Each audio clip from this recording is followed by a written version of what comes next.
Checking my streams all right. My Nightbot is not launched. Did it?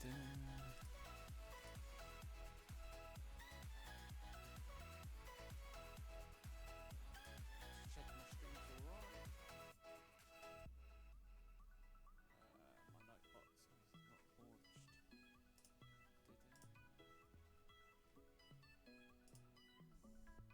it? Let's try this command again. See if there you go. Cool. So that's worked. Nice.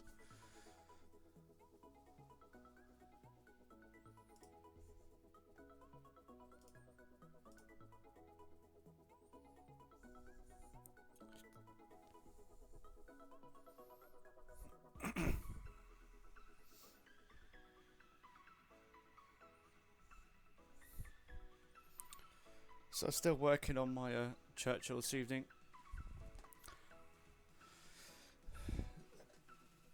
If you happen to tune in and see me priming up,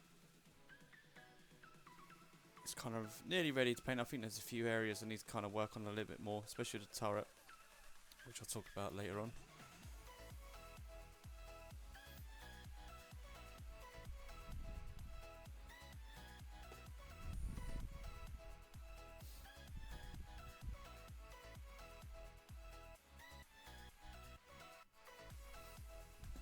Also did the I did all the priming basically, so it's all ready to go.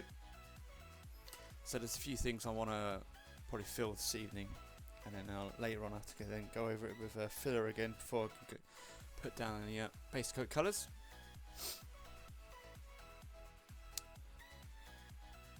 Yeah, went to a show yesterday, which is awesome. That's where I picked up a few of these models. So what we're going to do is probably going to live review these kits, and I'm going to look at putting these reviews also onto my YouTube page.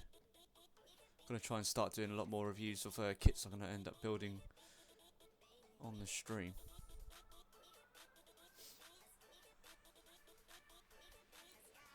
So I'm just making sure all my settings and everything's all okay, good to go. Looks all good to me at the moment, which is nice. Right. Cool, hopefully the sound levels are okay this evening as well. Cool. So what I'll do then, I'll review this kit. So this is the M41A3 light tank water bulldog made by Skybow, which I believe essentially is the AFV bulldog. I mean, speaking to the guy yesterday who sold me the kit, he said that basically Skybow was selling AFV kits, and then eventually I think AFV bought out Skybow, something like that. I don't know if that's exact information, but either way, the kit's pretty good. I've had a sneak peek already in there, but let's take a look. So we'll quickly just go through the instructions. So it's pretty standard instructions. They seem pretty good. Haven't really seen anything blaringly not nice about these instructions. I mean, if you look at like the Airfix instructions, early Airfix, they're pretty shocking. This is pretty standard, pretty straightforward. It's only a few pages long. It's not a particularly complicated build, this one. So let's look at the sprues. Just going to get my knife if I can find it. Yeah, that's over there. Get my scissors, sorry. And then we'll just run through the individual sprues. In fact, this won't need. It's got resealable. That's quite good. It's got resealable packets. Very good. It's not often you get that. It's the first straight away. That's a pretty good sign. So looking at this, there is literally no flash. That is nice. Got nice light textures on the turret there, which is good. I'm probably going to look at getting a metal barrel rather than using the plastic. I just find it a bit irritating having to cut these barrels up and then you get a seam line when you glue it together, and then you have to try and get rid of the seam line. It's a lot easier just to buy a metal barrel. They're not too expensive either. So.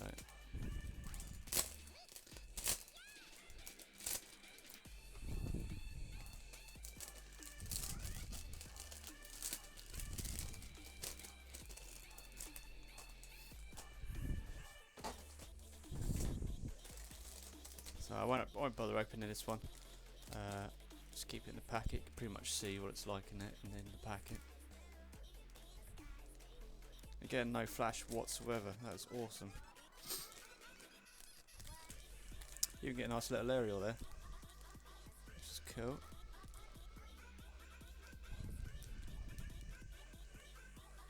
Nice and crisp. That looks good. Looks a bit weird texture there. I don't know if that's the inside or could be. No. Let's open this one up.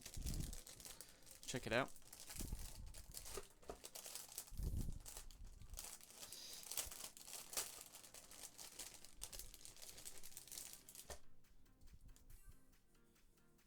Yeah, it's got a. See if we can get it closer to the camera. It's kind of got a weird mark in here. But I think the primer will pretty much get rid of that. But I think that is the inside anyway, so it's not too much of an issue really. Because you're not really going to see it, especially with the because it sits on the the tracks and stuff. This is a bit annoying though. But again, I don't know if looking at the build, I think you put it's going to be covered up. That's good. That's fine. So don't have to worry about that. So yeah, in general then, there's a few marks, but nothing major, nothing you can't really sand down. The primer will cover a lot of stuff as well.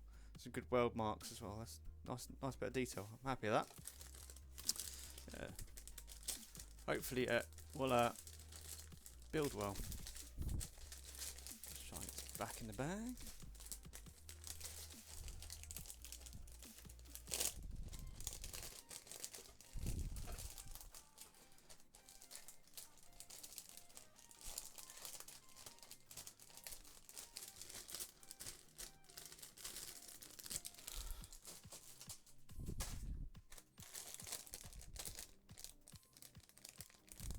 Again, pretty much no flash. In fact, no flash at all. And got a really nice texture on this turret ring, which is good. Bit of nice texture there. That's nice. That's good. Nice bit of detail. So far, so good. Even the wheels look pretty good. And just to let you know, I bought this at the show, and I only paid 14 quid for this kit. It's an absolute bargain. Looking at online prices, I know it can vary all the way up to 28 quid, but I'm sure you could probably find a really good, reasonable price. For 14 quid, this is a pretty smashing kit. This looks interesting. It's good. Let's have a look.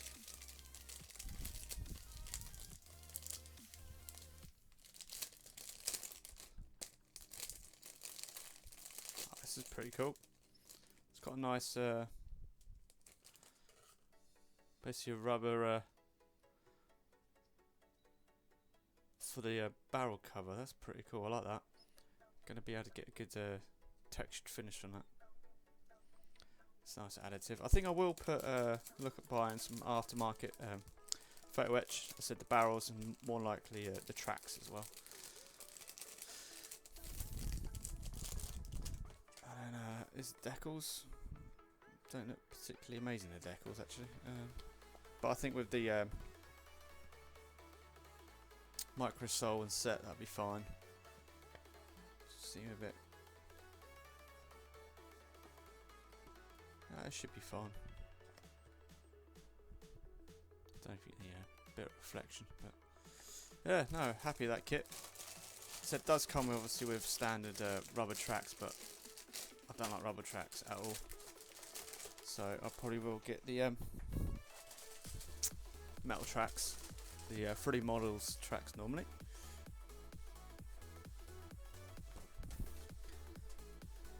Cool. So that's one kit, and then the next kit we'll have a look at. It's quite a fairly old kit, but So this is a Hasegawa 109 E3. So it's a pretty old kit, but it's a Hasegawa. So I bought this for 15 quid. So I'm expecting some pretty good detail considering the age of the kit. So let's take a look. It's a nice colour chart in colour, which is always good. Nothing worse than black and white and just arrows pointing it with a colour. But no, that's good. It's nice having that good reference. So that's a good start. Alright. So I'm expecting kind of Airfix style old instructions here. Oh, it's not too bad.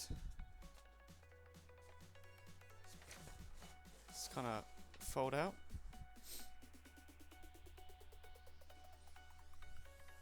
Yeah, pretty good. We even get a bit of that, get a bit of photo etch. It's cool.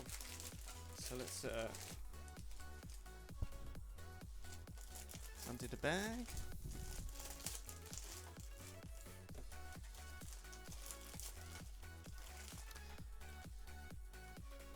Get a nice bit of photo etch. Always a good touch. Probably seen the decals, they look pretty old. But let's have a look at the plastic. Ooh, that feels nice. Feels good, feels solid.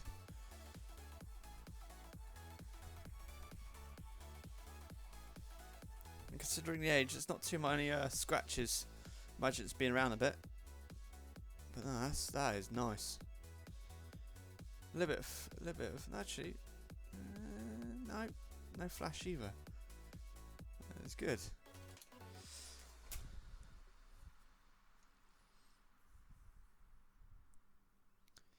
It's a nice bit of detail there. I like that. Very happy with that. Very impressed. Definitely have to look out for more Hasegawa kits.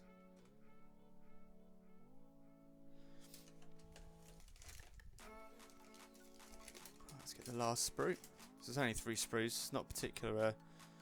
I mean, the dash cockpit's pretty undetailed there, but that's fine. We'll probably look at getting a photo etch for that. I'm looking to see if it's got a pilot. Doesn't look like it, so I'll probably try and get a resin figure if I can. I thought I did have a pilot. No, it definitely doesn't. So let's take a look at these decals. I have a feeling they're pretty faded.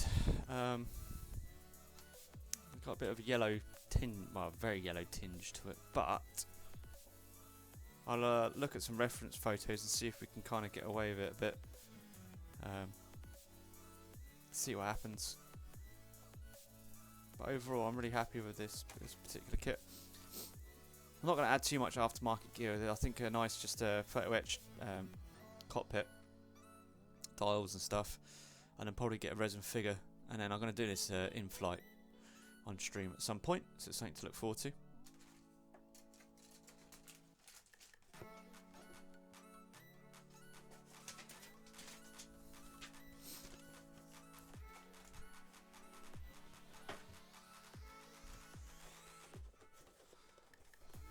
Right, one more kit, and then we can start on with the Cromwell. So this is I've been trying to look for some Russian plane jets basically, and I found this one. I bought it for 18 quid, and later on I did see it for 14 quid, but it's fine. 18 quid is fine. It's a good price. So it's the SU-27 flanker. So it's got quite a lot of parts looking at this. Yeah, massive amount. Right. Get the instructions out.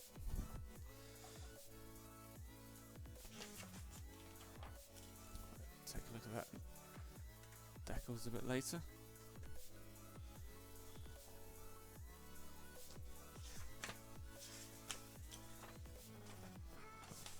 See if there's any other pull out. Yeah, there's another little pull out.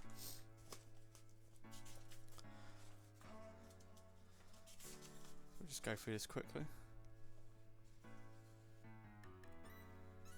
Comes with a pilot, so we'll take a look at the detail of the pilot. If it's fine, we'll keep it. If not, we'll look at probably getting a resin pilot for this kit. May look at potentially, if it's anything like other rebel kits, I may look at upgrading the jets with resin jets.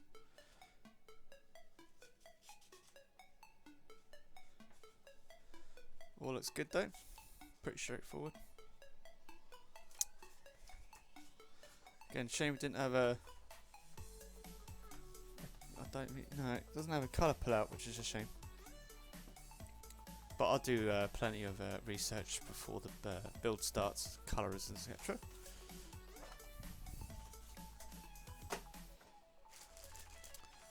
Comes with one bag. Let's take a quick look at all these sprues. So it's the weaponry and the jets. I think I'll probably look at see if we can't upgrade it with, if there are any aftermarket resin parts, potentially. If not, then we'll just keep it and do our best with that. Doesn't look too bad. Right. One thing I have read on reviews is the kind of the finish on this plastic. So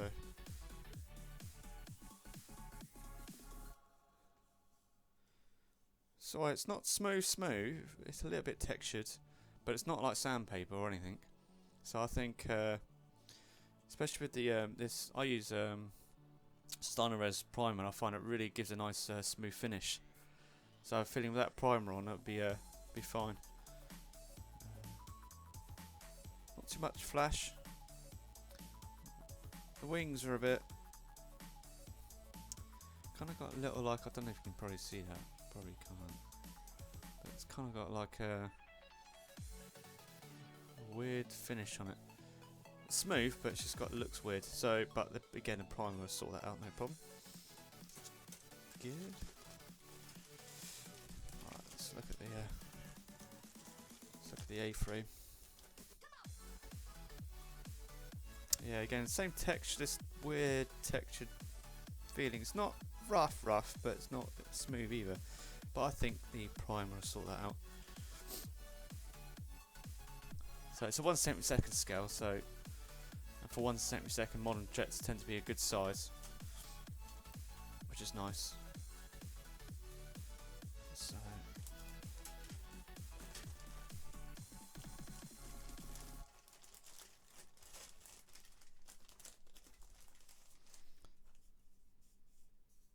again, similar texture. I don't think it's terrible, but it's not great.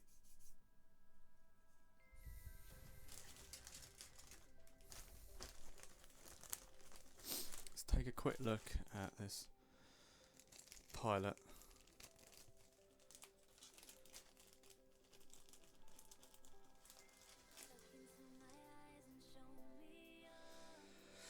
Yeah, not great. I think I might get resin.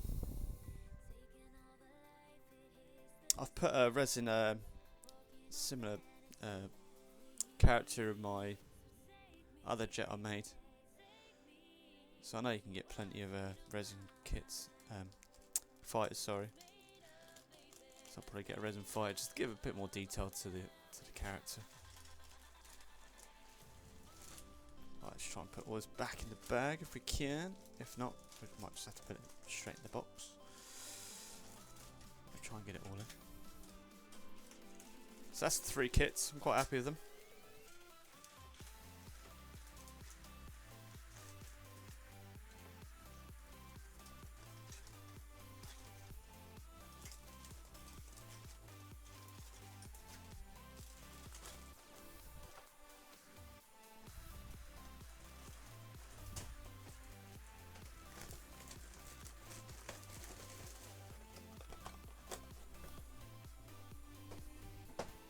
Right, so back on with the Churchill. So what I need to do, I'm going to quickly just show you a picture. So as you can see on the turret, there is no gaps or anything whatsoever. Now, if we go back to our particular kit, you can see here and across here, basically seam lines and a gap.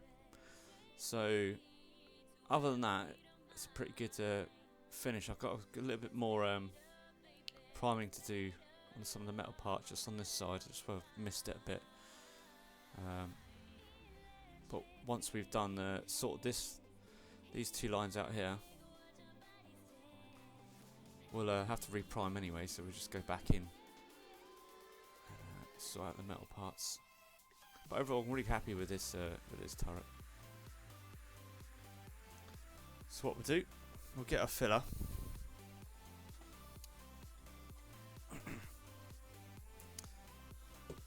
So I'm choosing a plastic putty by Vallejo.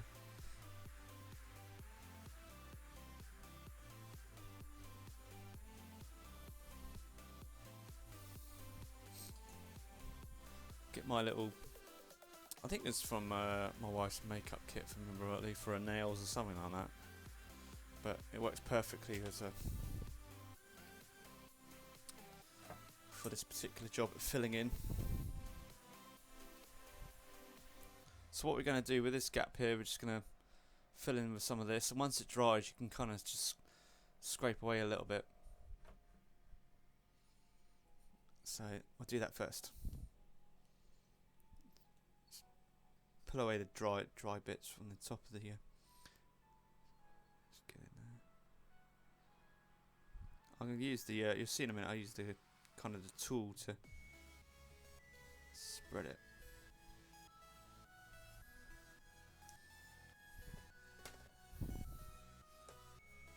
So what we get this little tool just on that edge.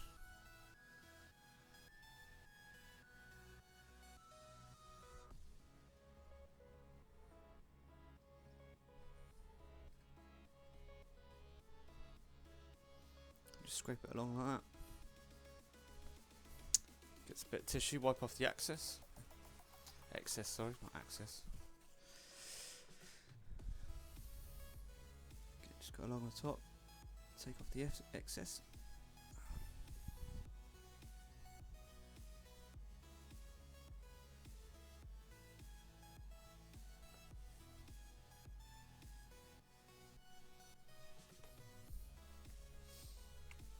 Take a quick look. I think the fit was a bit weird when I put it on, to be honest with you. The lid to this turret.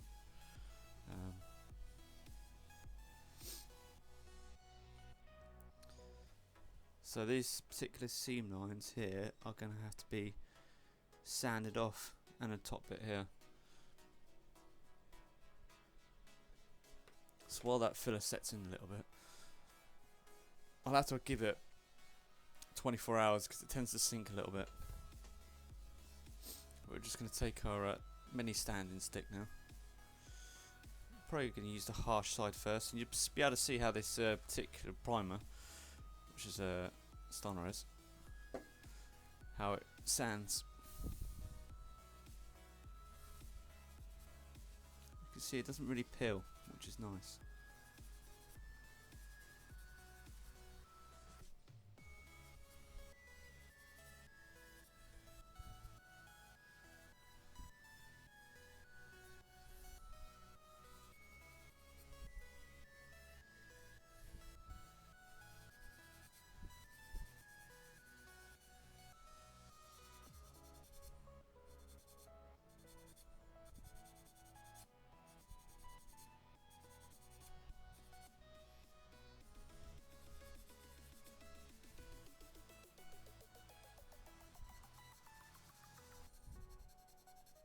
Probably have to use a little bit of thinner net to get a really nice finish on that seam line.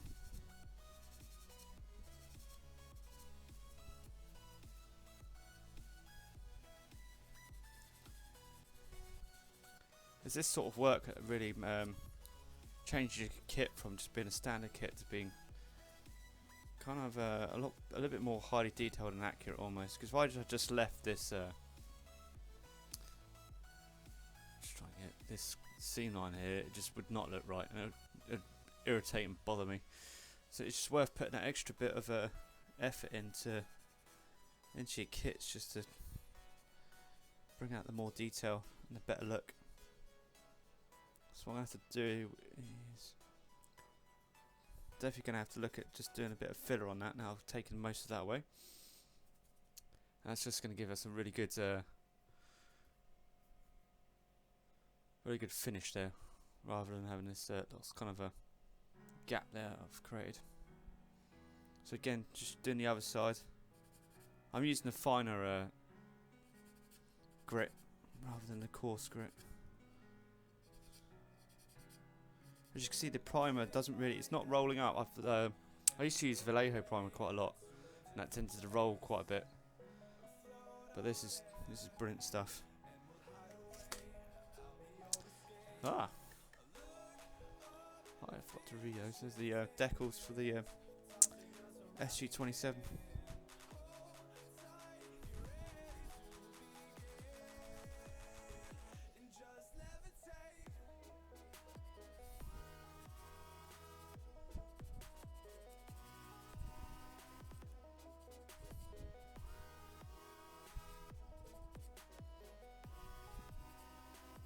So I'm not putting too much pressure on here, just because you don't want to end up completely scratching this up. It's kind of nice light passes.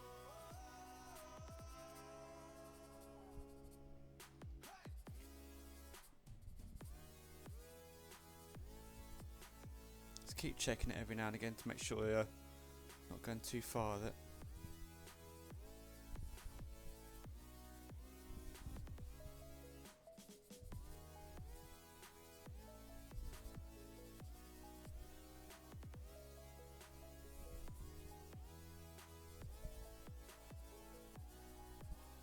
It's working out lovely. It's really nice.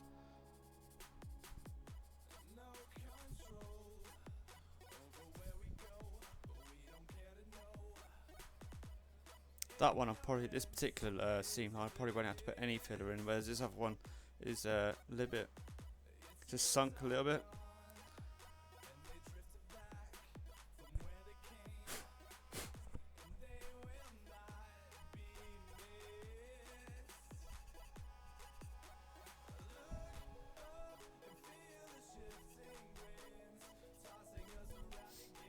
So what we're going to do, a little bit of this on this side.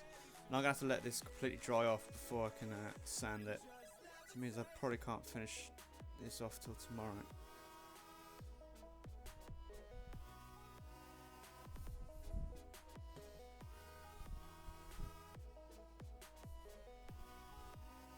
So we're going to just scrape down.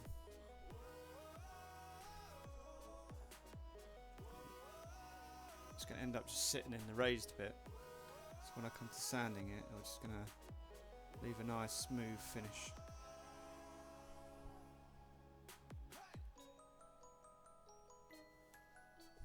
Yeah. The other side's pretty good now, which is nice.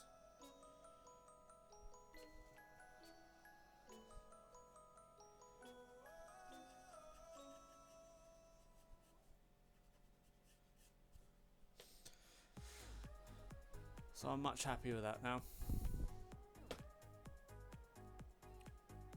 So I'm just going to finish it off once it's dried on this side, sorry. Just create that nice smooth effect. So from the image, it's going to create no seam lines or gaps, which is good. So we'll put that to one side. What I was thinking of doing is working on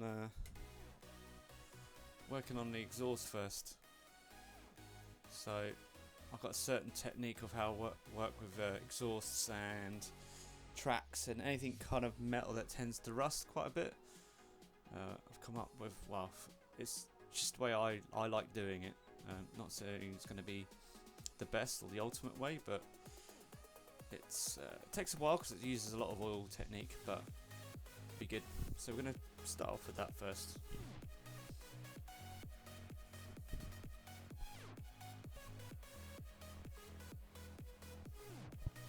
So what we're going to do is first find a metal colour. I'm hoping I've got... I should have...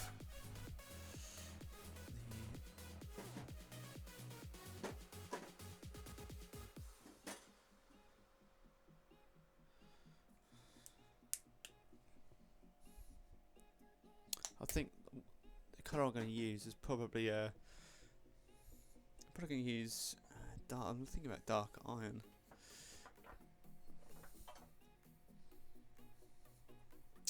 By Tamiya, if I can find it.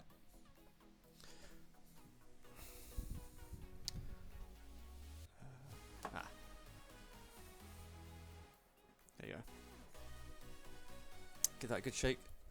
The one I sometimes use as well, but I'm probably going to get it in the metal colour as steel in this, but I want to get steel in this, the new range, just because I think the fleck's a lot better. I mean, dark iron's got a bit of a fleck, well, fair size fleck, but because I'm covering it in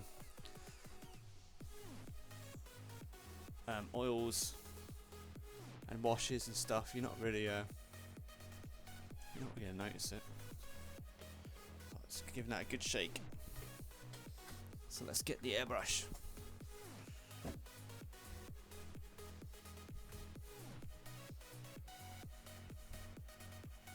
Just going to get some kitchen roll.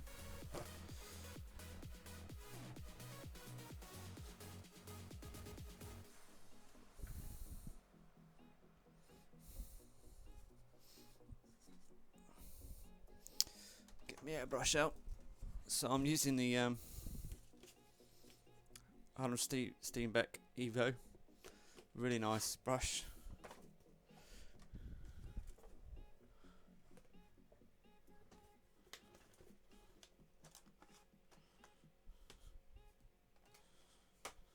So what I tend to do, I always take my my needles out after I've finished. Stops it from sticking in the seals.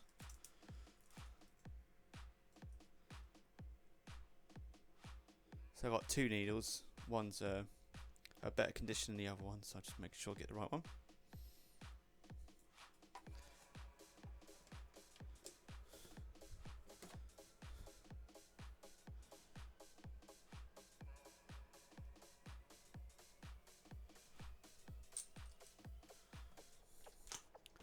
A little bit of cleaner just to start off. Right, let's connect the hose.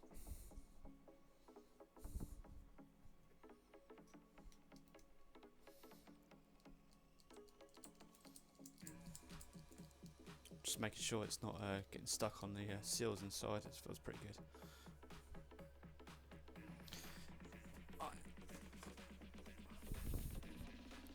Switch on my compressor. I've got a pretty old standard compressor. I'm upgrading it soon.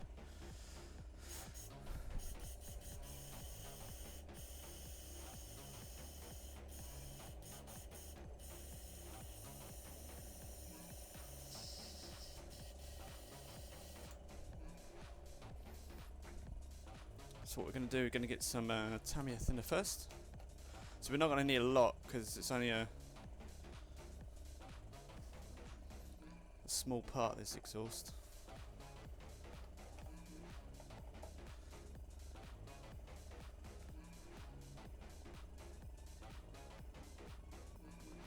Just a few drops.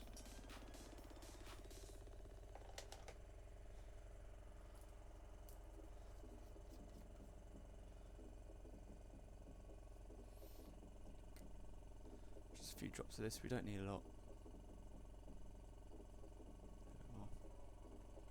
That's cool. What I tend to do, I always give my Tamiya bottles a bit of a wipe so the lids don't end up getting stuck on it. Makes it a bit more difficult trying to undo the lid next time around. Right, let's get a cocktail stick, give that a good mix.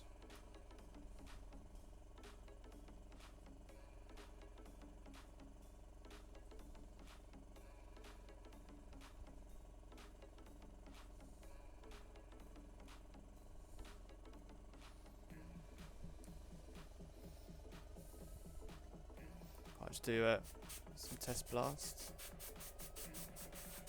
Yeah, looks good. So we're just going to come in now. Just give this a good blast.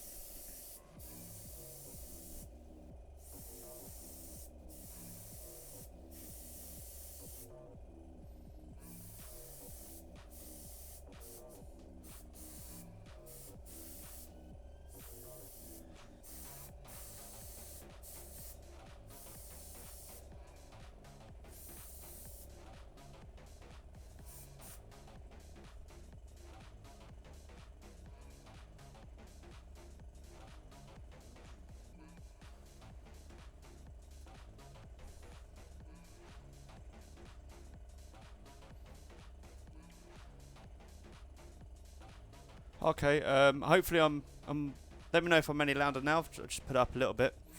Well, I've actually put the mic probably a bit closer to my mouth. That's probably what it was. Also, I've got my compressor running. I don't know if that's making a difference in the sound, but keep me updated how the sound's going. If it's still an issue, I'll keep tweaking. Thanks for letting me know.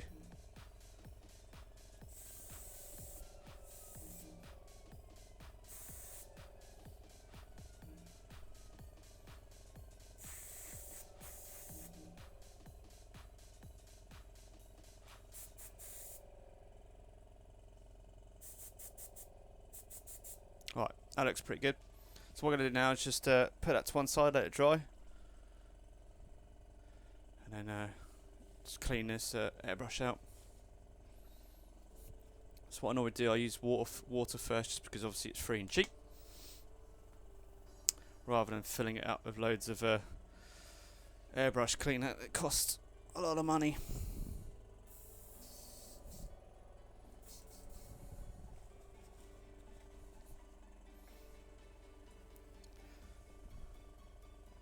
Just get some cotton buds in it, get that good old clean, and then we'll probably look at starting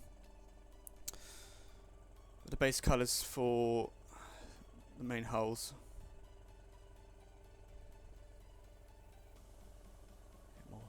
More water in there.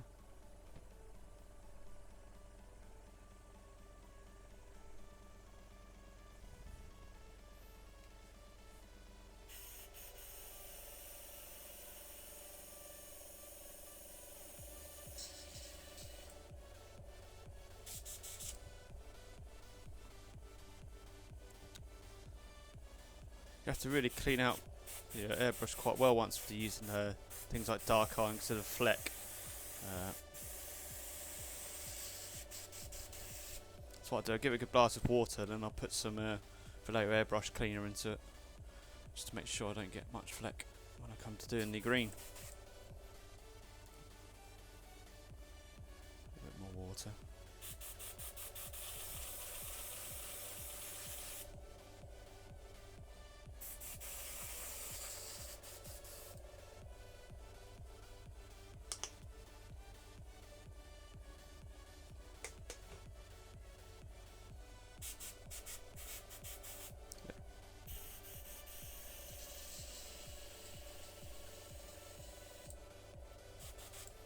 That's all good. Right, switch off the compressor for a little while.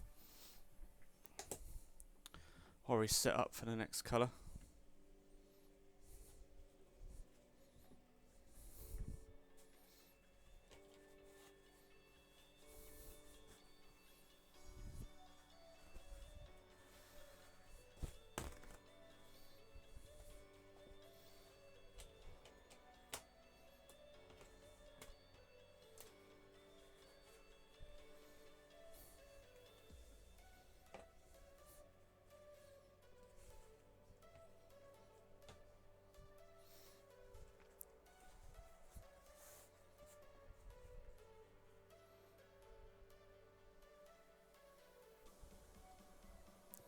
So we're going to start off the lower hole first, and I'm going to use the make sure this is actually a new bottle. One of these are empty. The Tamiya's olive drab.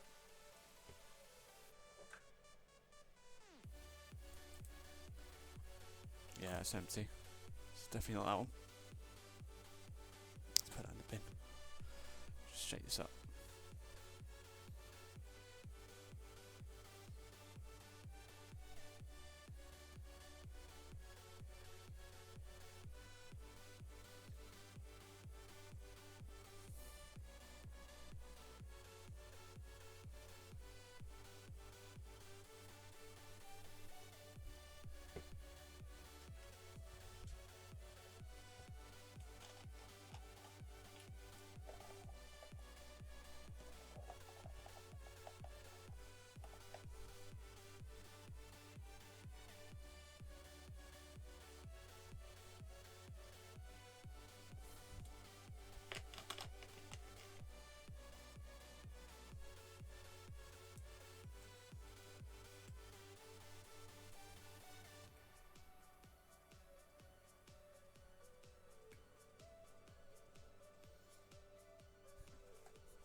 It's a good mix.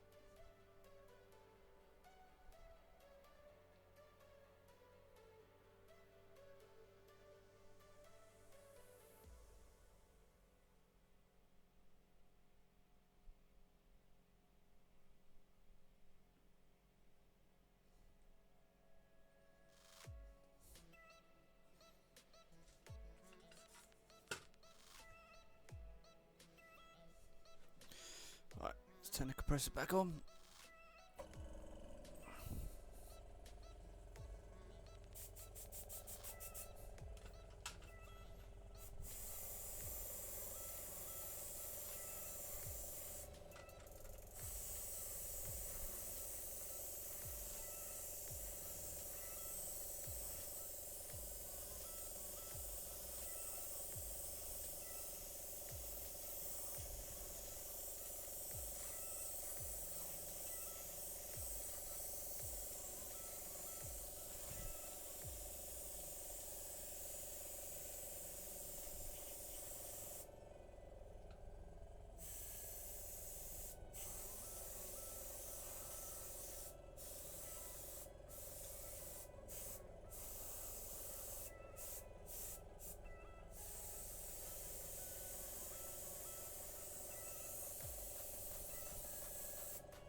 That's empty. It's going to use up a lot of a lot of paint here, but that's to be expected.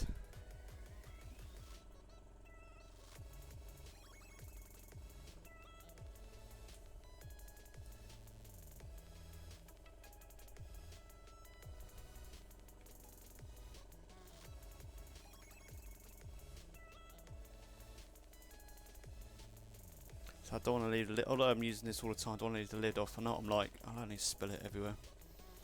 So I'm always just trying to replace the lid. Let's get this a good mix.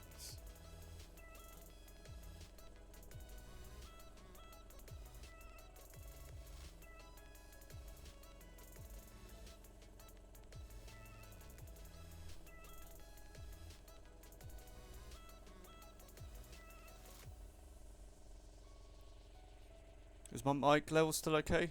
Let me know if it's not, if I'm a bit quiet.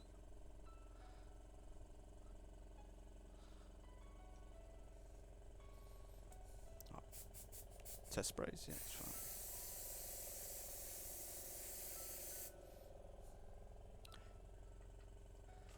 Just trying to leave one side free where I can actually put my hand on it. So.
I do all my shading afterwards only because the compressor I've got is not brilliant at giving a nice fine line. So otherwise I would do some pre-shading. So I'm going to leave that all to afterwards. I'm going to use oils to do all that. I'm hoping to get a new compressor shortly. And, should solve that problem.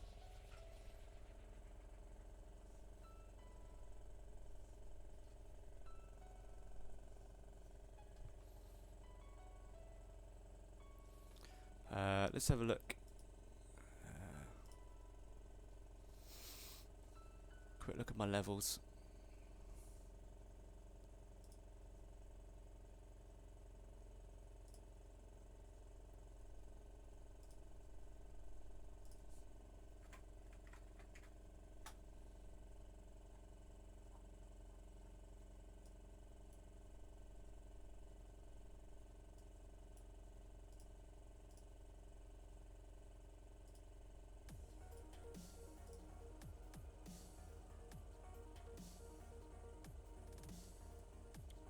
mic's up full blast for some reason. I don't know if it's just because I've only got a headset mic, which doesn't really have any adjustments on it.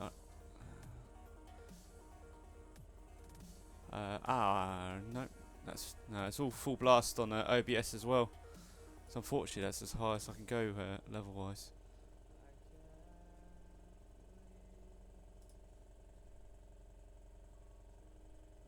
Hi, cheers.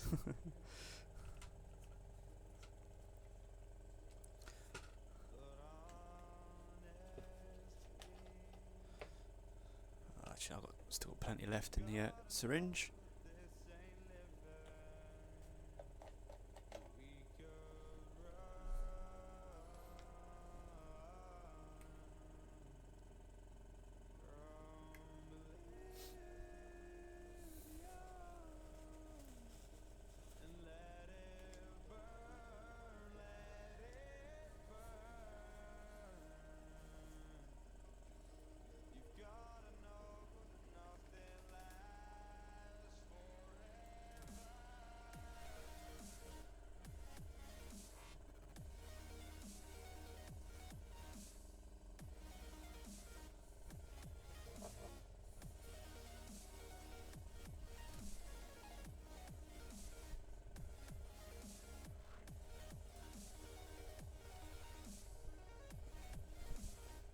See, there's a dry spot I can kind of hold, so I can do the other side. Yeah, it's not too bad there.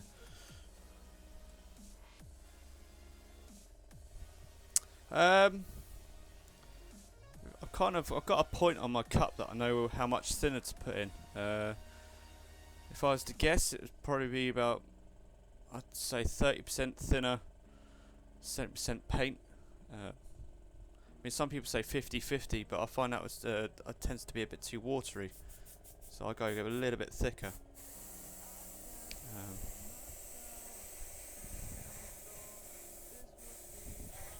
But yeah, I'd say it's probably around about 30% thinner.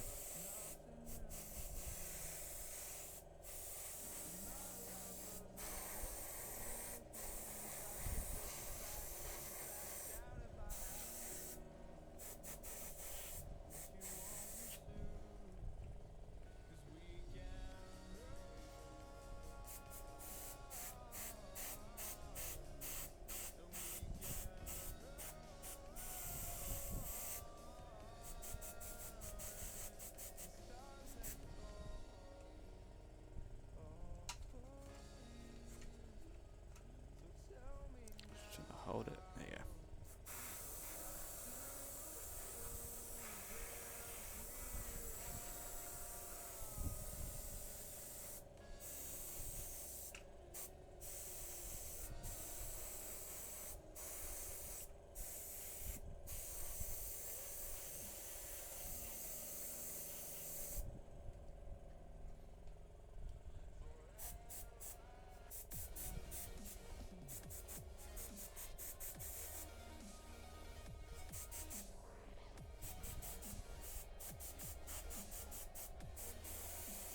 Just try and get all the nook and crannies. I often have to hold the tank in some weird positions to try and get it all.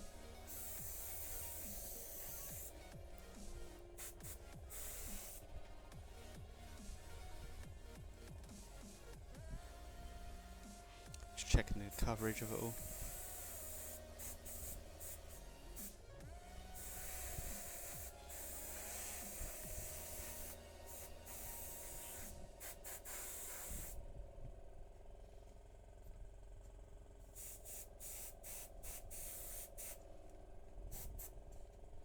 What we'll do, put that to one side, let that dry off a little bit, and then we can do the other side of that. So what we'll do, we get the upper hole, start on that.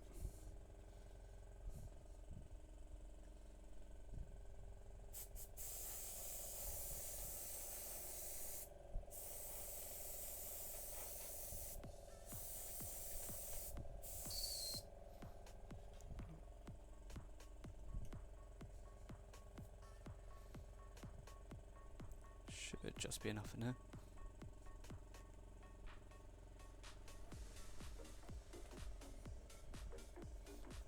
So I've got the smaller cup. I really do need to buy the slightly larger cup for the Hardened Steam Beck, just so I don't have to keep topping it up all the time.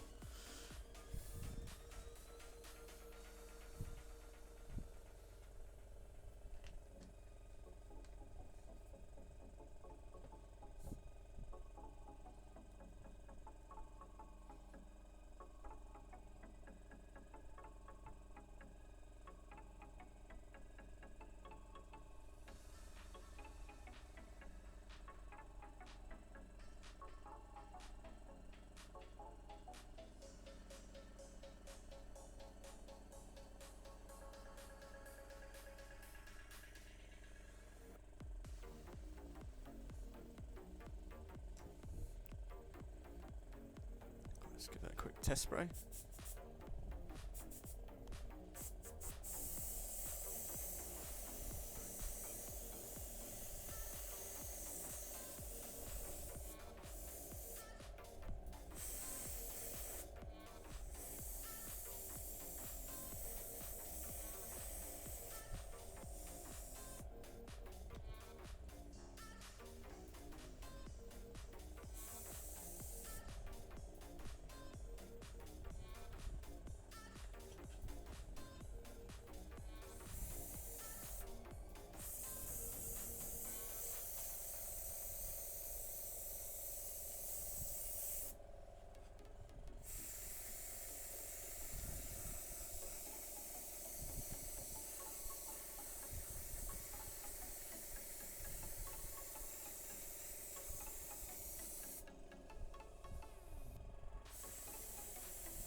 Hi there.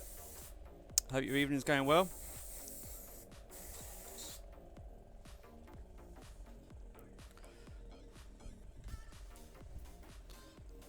Probably have to get more thinner on that.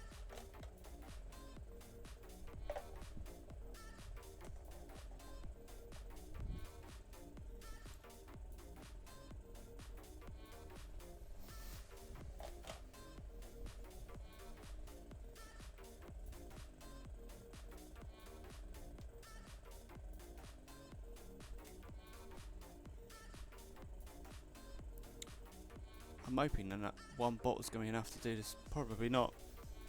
I'm probably going to have to buy a second bottle of this to cover all this tank. I might be able to squeeze it out, but I've still got the turret to do. But that's got some filler that needs drying and sanding, which I'll probably do at a later date once it's dried. So I'll probably buy a second bottle at some point.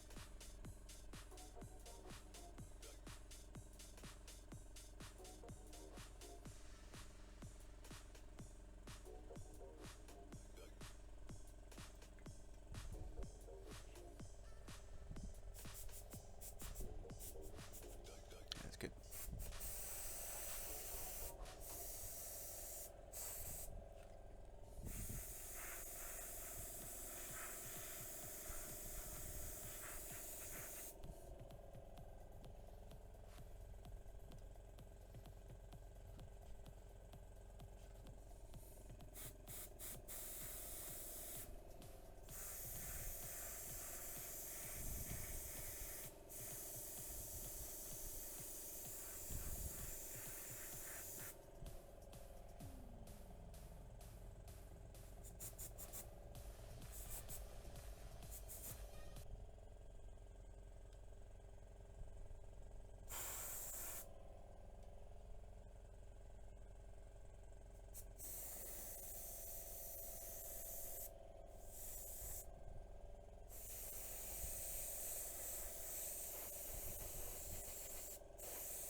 coverage. There you go, front fenders need a bit more.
Right.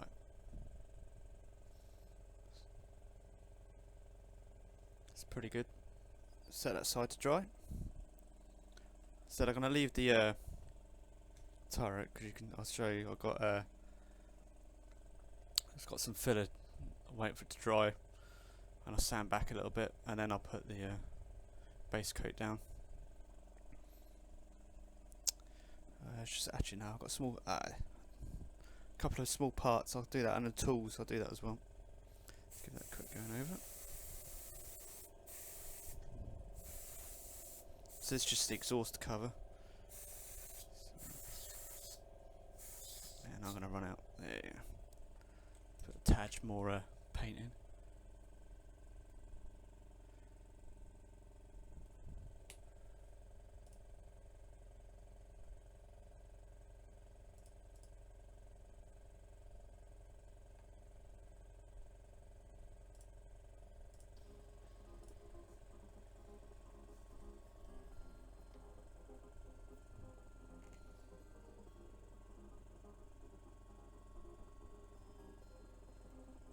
Should be enough.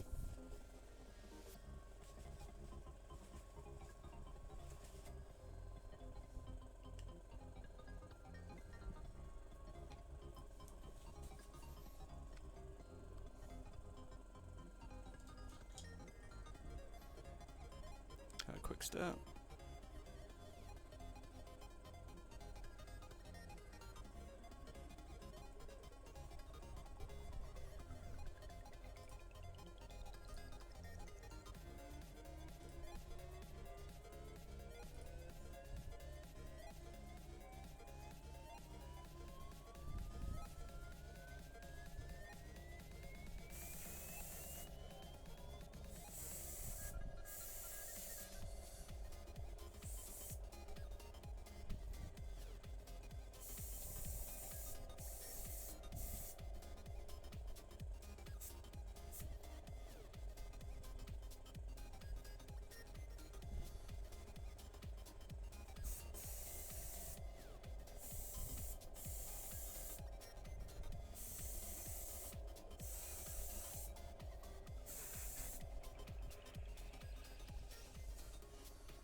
Yeah, it's good.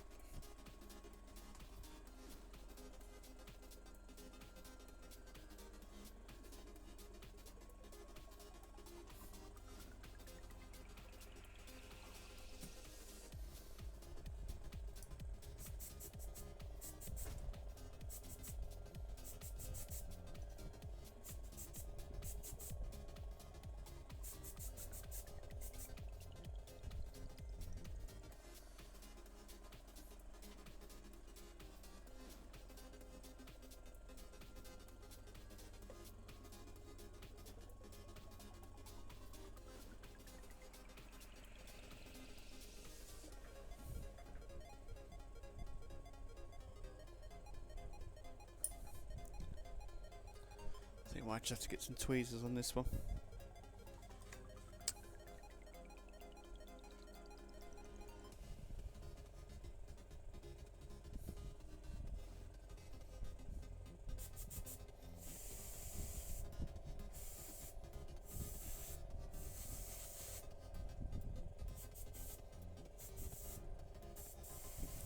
cut to air, just try and dry this down a little bit so we can actually put it down away from the tweezers and the paint then doesn't peel off.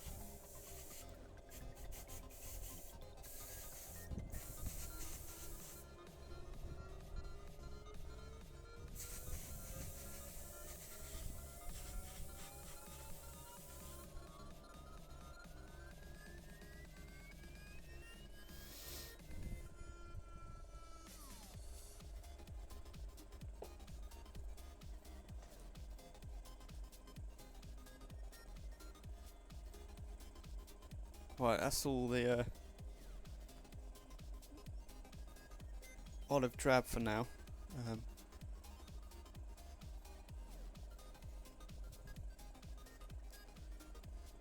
So what we'll do, we'll empty this out. Right, where's my water? So I always use water first just to get rid of most of it.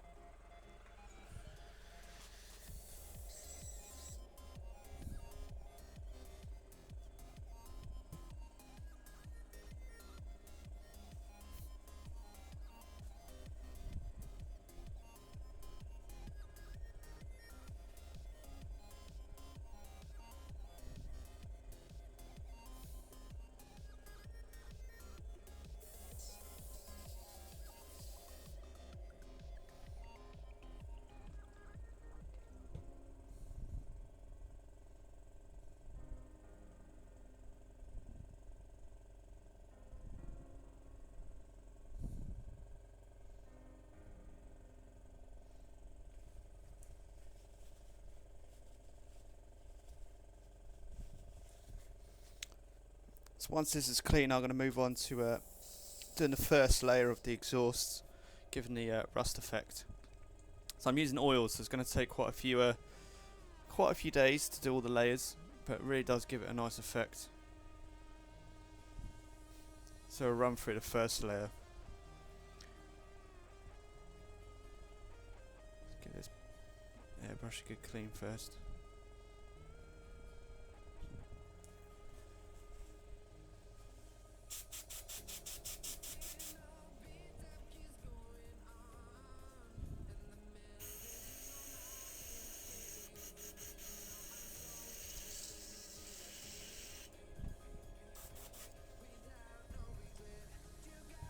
Once it's fairly clear with the water, then come in with the airbrush cleaner. Just makes it a bit cheaper because the airbrush cleaner lasts a bit longer using water first.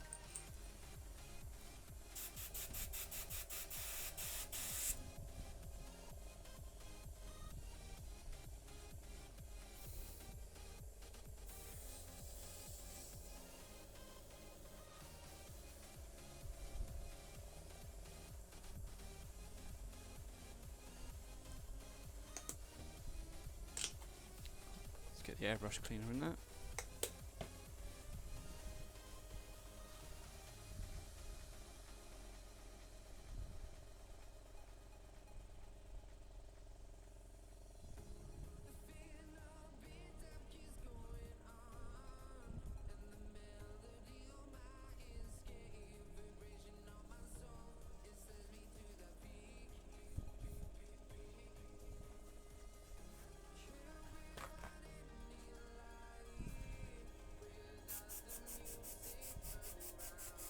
So it's nice and clear. So this is going to give it a really good clean.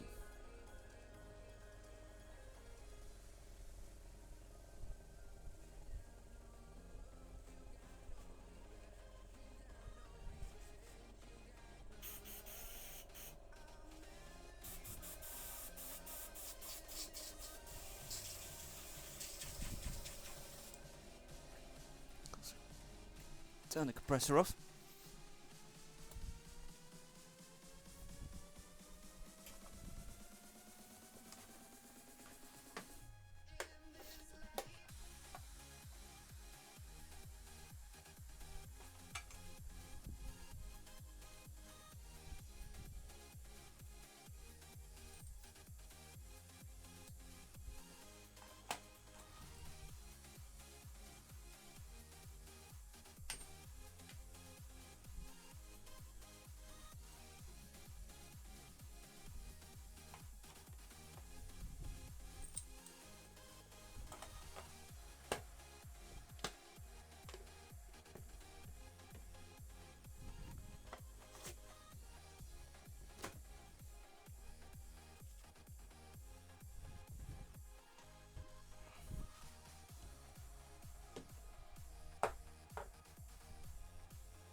Some fresh kitchen roll.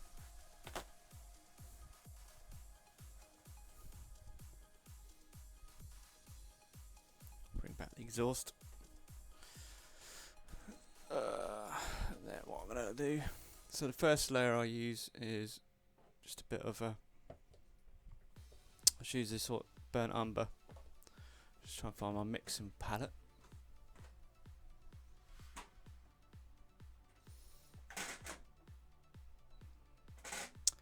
My mixing palette's a bit dirty, so let's use one of these lids.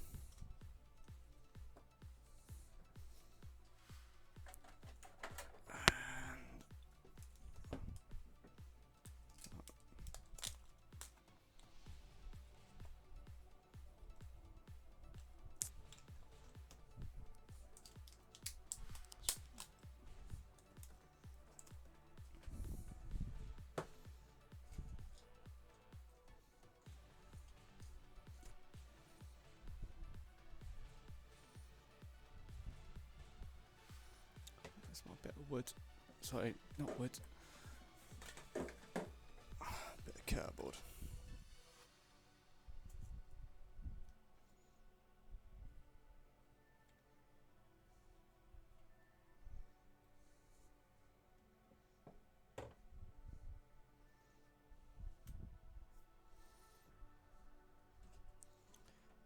Yeah, I had a look at the front of my airbrush. I did tighten it, but it's probably still a little bit dirty. I'll give it a good old clean. I've used it a fair amount lately, so it's probably got a bit of dirt in the seal somewhere. Just looking for one of my brushes. Where are they? Ah, there you go.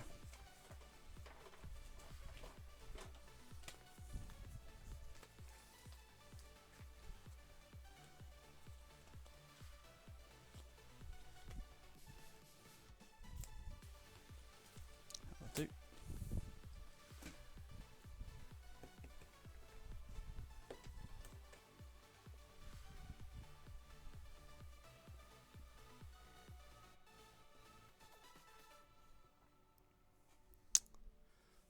Fortunately, I don't have a spare pipette, which is a bit annoying. Just gonna have to use a bit of that. Just using the lower the thinner here for the oils. Just gonna put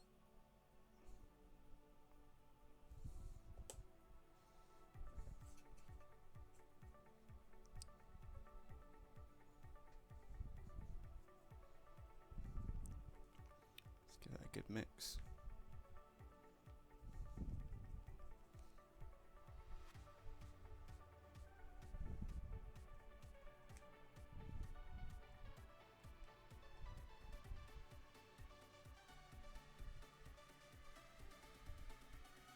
I don't want this particularly too thin. It's not a wash, it's actually going to cover it quite a bit. And this is just the first layer, and then once it's dried, I get a matte coat on top of that, and then I'll put a wash, and then I'll get a bit of black oil. It really gives a really nice sort of worn, rusty but good effect on it. I use it for all my exhausts and a lot of it on the tracks, this technique. It seems to work for me. A little bit more oil.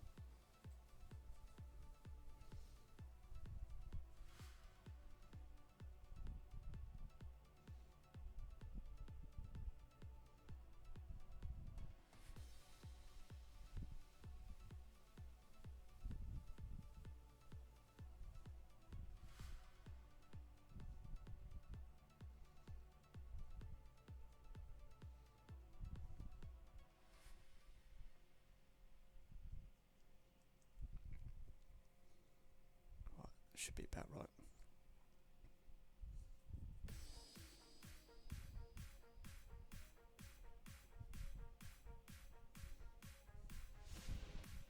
We're just going to literally cover all of this.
So what I'm going to do now is just dry the brush off, sorry. And then I can go over it kind of like, it's like a, almost like a reverse dry brush really, and just take out some of the excess to the of the oil on there.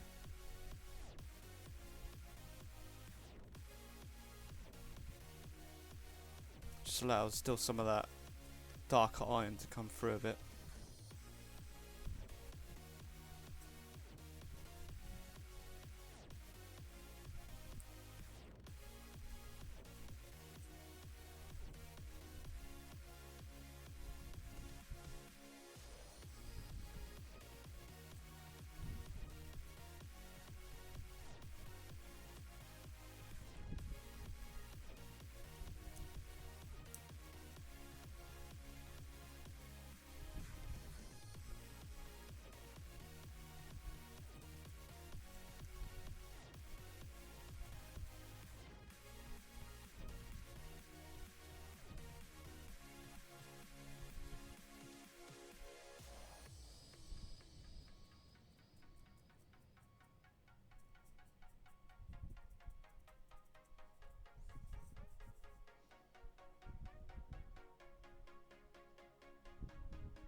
So that's pretty much done.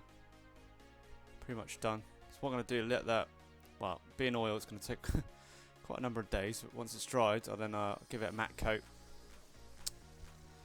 Then go over with a wash. And once the wash is then dried, I'll give it another matte coat. And then go in with the black.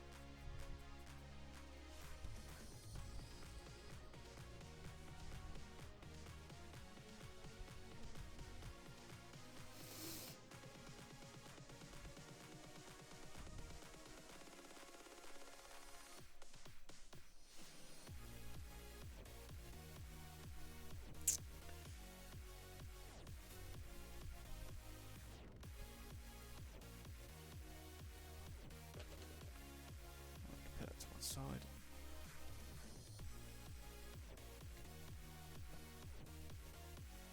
So what we can do now is probably carry on working on the cart that comes with. That was close. Nearly put a odorless thinner into the. Let's just get rid of this, so I'm not going to confuse myself. Why would that be a wasted bottle of thinner there?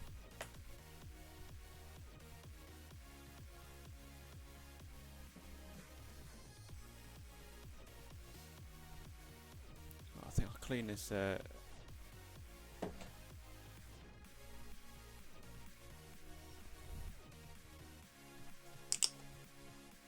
the brush up quickly.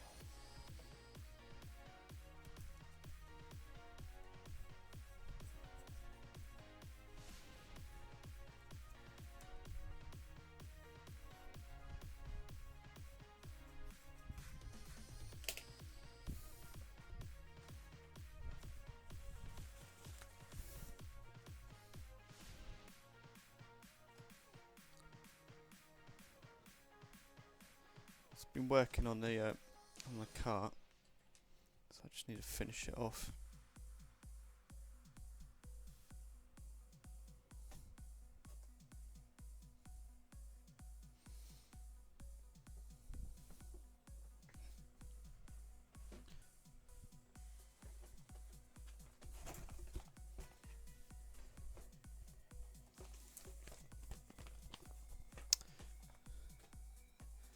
Find the correct set of instructions. Been working on quite a few projects at the moment at the same time, so got my instructions everywhere.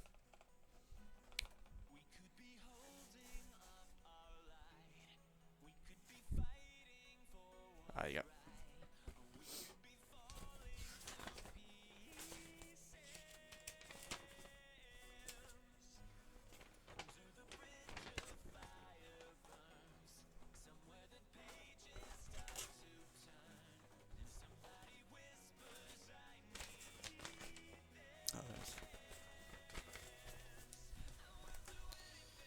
So we need to do the lamp, which is G5. So let's find the sprue for G5. Also need to assemble the crew as well at some point.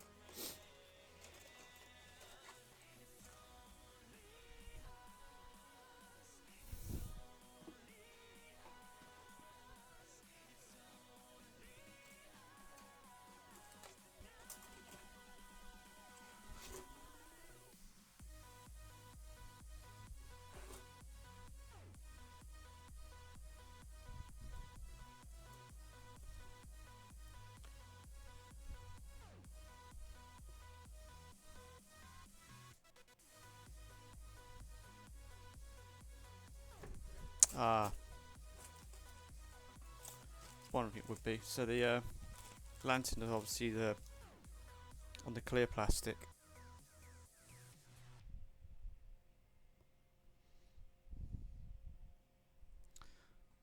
So that's going to be interesting to paint up.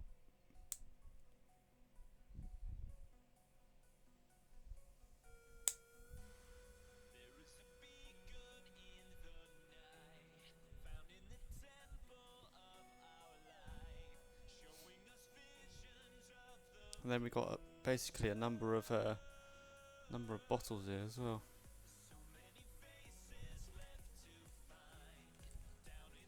Try to see if do they come. Yeah, they come with decals, the bottles.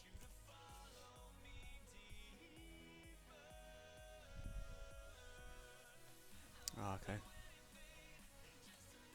Let's see if I can get this in camera. So basically all these are the bottle decals. That's going to be interesting to put on. I'll probably just paint those green and then gloss it, then put the decals on and gloss it again.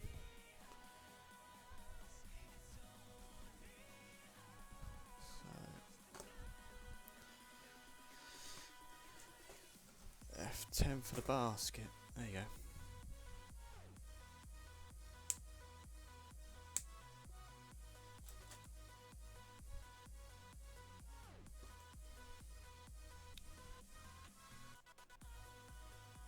I'm just going to get another a clean cup to store the metal bottles in. Sorry, not metal bottles, the clear bottles in. Just so I don't get too scratched and damaged.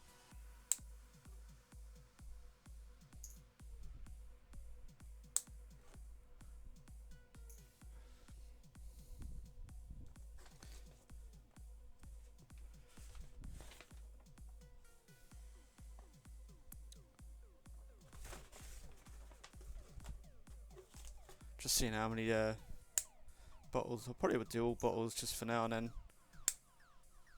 see what happens on the final reveal, how many bottles I put into the actual cart. So you got one of the figurines handing a bottle over to the crew, so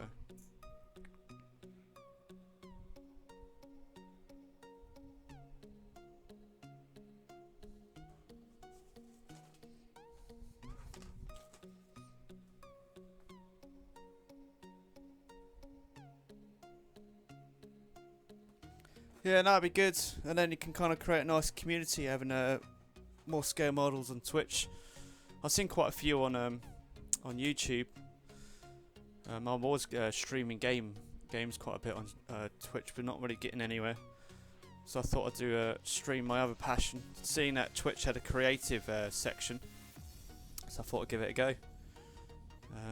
So far it's been alright. It's been good.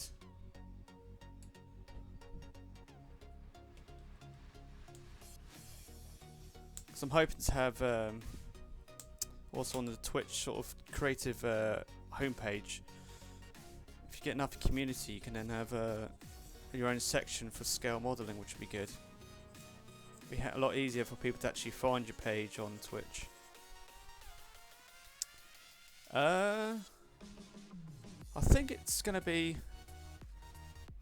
2 years in November, I think. I haven't been scale modelling for a huge amount of time.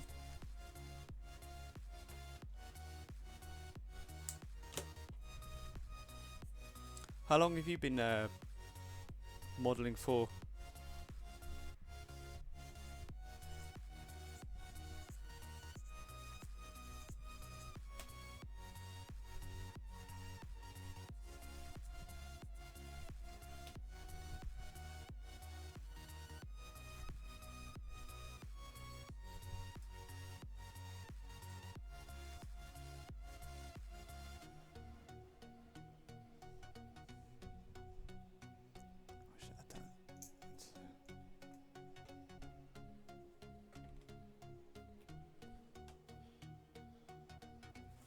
What I also will do is finish off these tracks by nipping the wires off, trying to get all the loose ends done. So until my paint dries, and then got to look to put the gloss coat on, so I can put the decals on. Oh, okay. Plenty of experience with scale model. That's good. So I had a friend at work. Basically, I kept hearing conversations of him about scale models and stuff, and I wasn't sure at first. I wasn't sure whether I would actually be good enough to do scale modelling, look at all the pictures online. But he just encouraged me to just get my first sort of Airfix kit that comes with all the paint and the glue. So I thought, okay, let's give this a go. I did, just got hooked and done it ever since. So hopefully it's something I can carry on doing, because got my brother into it now, and we meet up with my good friend on a Monday. So the three of us get together, kind of just build models and chat, which is good.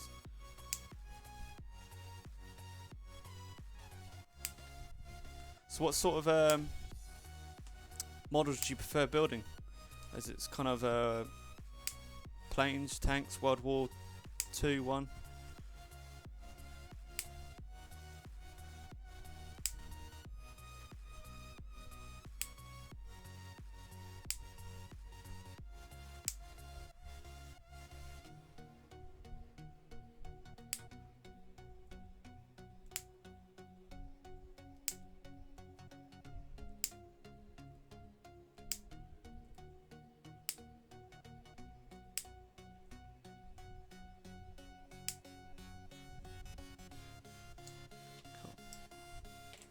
So what I'll do, I'm going to come in with a primer again, because I've kind of missed this side a little bit anyway. So just to finish this off. And then we're going to do a similar trick to the exhaust with the tracks. But we're going to pigment this as well. Oh nice, have you, I'm guessing you probably, have you done the Churchill Mark 7? I think it's Mark 7. Yeah, I think it is. If I got Roman numerals correct.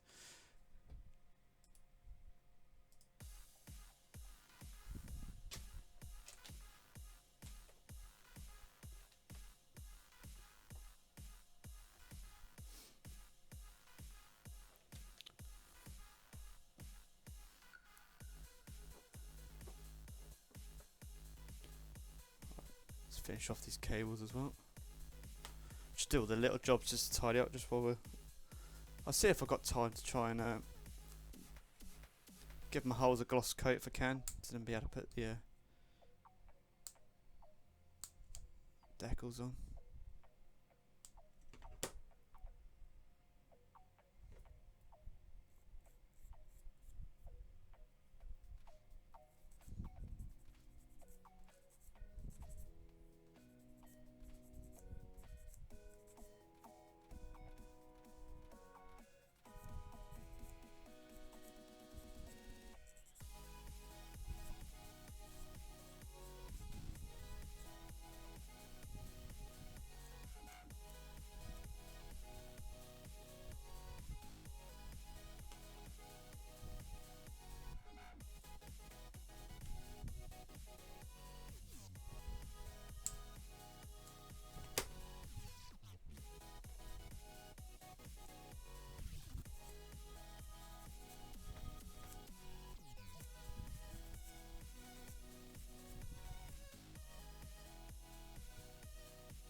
Yeah, I'm sure I'm gonna get rivet counters at some point, but for me, modeling's all about enjoying it. It's a great hobby. There's a great community in modelling. It's just about enjoying it, chatting and having a good laugh. So that's why I do it. Also, being obviously, well, I'm only 29, so I'm trying to get a lot of younger people involved as well. Because I can imagine if more young people don't get involved, it could end up basically disappearing. So I'm hoping that's never the case. At the moment, it's certainly booming, I think, in the modelling world. The amount of new stuff keeps coming out. So hopefully that trend continues. And hopefully I can kind of contribute to the modelling community through streaming. That's kind of what I'm hoping.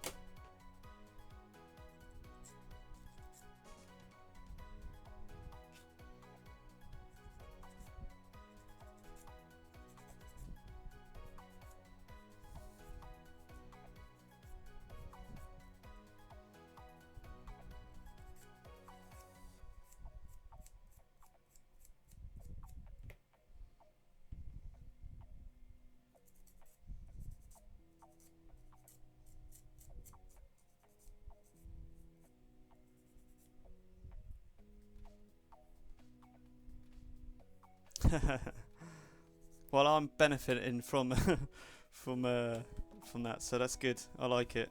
I think we're really truly spoilt for kits out there, and some amazing kits.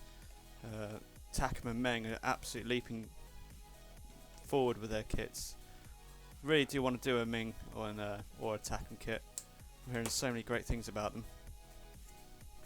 It's just a little bit costly in some ways, but then again, with these Tamiya kits, once you put all the aftermarket gear on, it's probably just as much as a Ming kit or a Takum kit. So.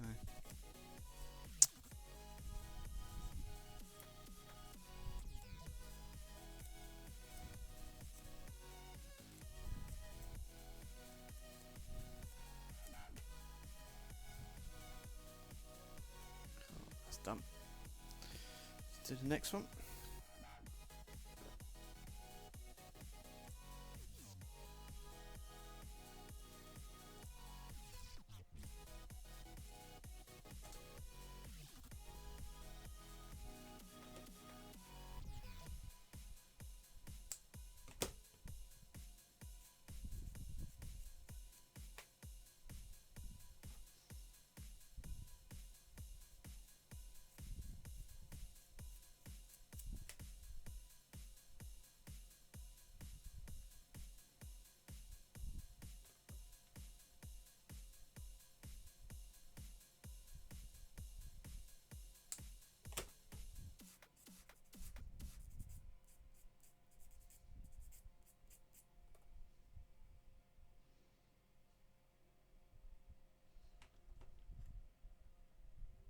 Haha, nice. Yeah, my brother just bought that. He got that for his birthday recently.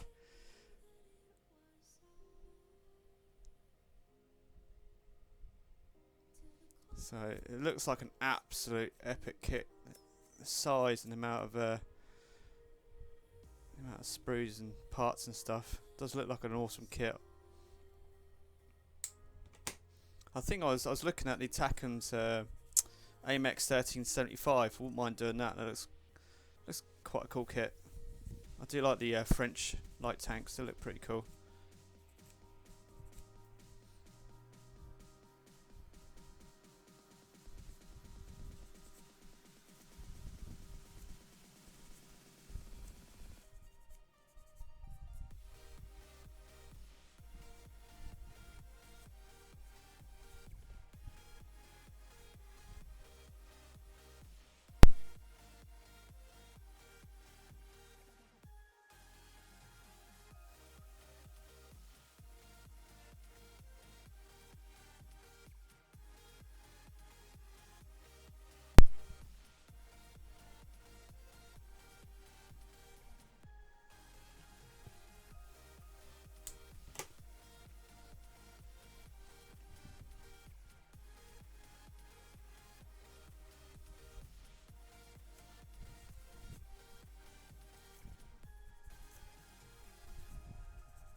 Oh, cheers, appreciate it.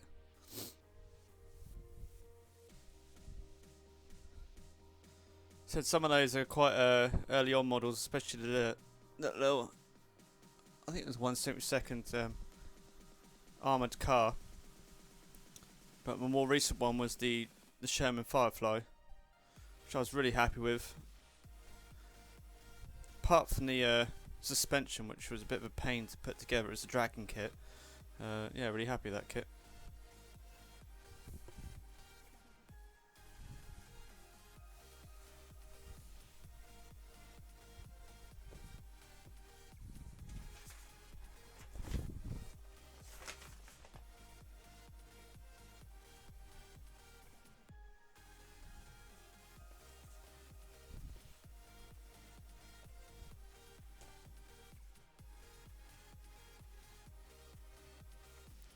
Right, just checking out where all the decals are going.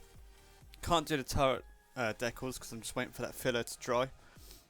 But can look to put some gloss down on the sides so we can have that ready for Tuesday's stream.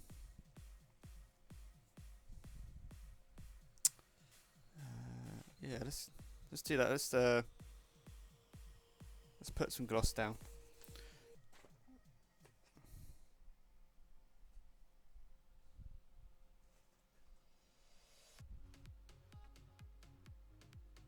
Oh, look at the paint. The paint's still a little bit.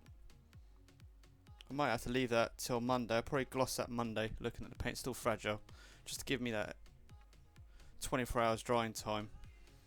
And then I'll have the tank ready for decaling on Tuesday's stream, I think.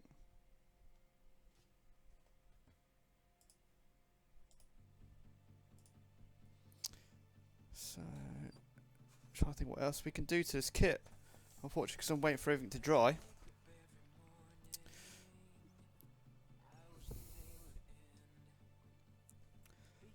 I may just get the Abrams out and do a little bit of that until the end of the stream.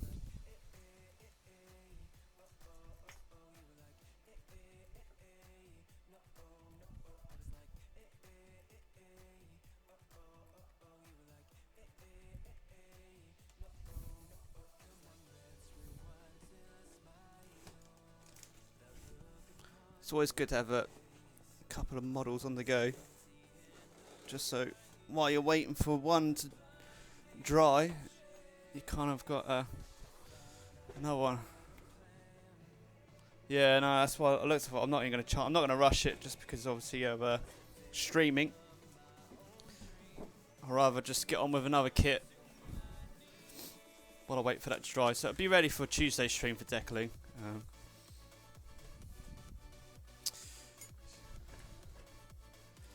We can kind of carry on working on the Abrams.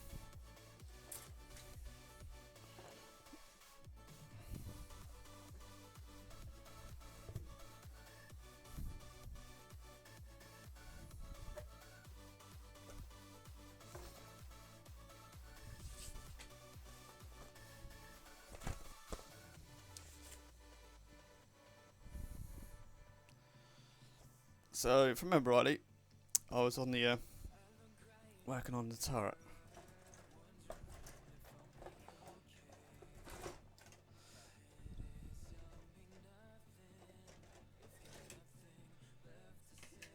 Turret and upper hull, so we'll carry on with that. Did I finish? I think I finished sanding all this off. Yeah.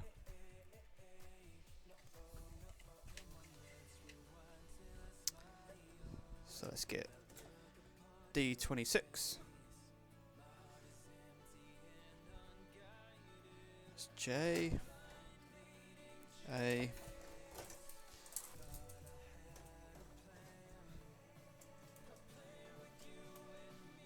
yeah, it's D sprue.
So I'll leave the plastic, the windows on these till it's after being painted, etc. Because I know what will happen. Although I can put the clear parts in, then put a bit of mask oil on, I just know I'm going to forget to do that and end up spraying it with the. Oh, cheers, Spank the Monkey. Appreciate that.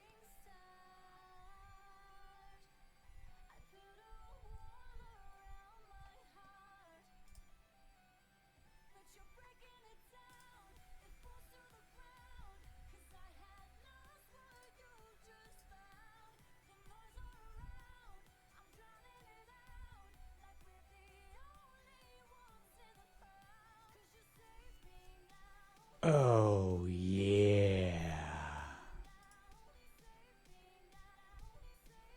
Thanks for the follow. I really do appreciate it. Means a lot. It's nice of you to take your time out of your day to watch the stream and join in. So let us know when you start streaming your channel. And I'll certainly support you in that. It's good to try and support more Twitch scale model channels. I said so far I haven't really found any, so.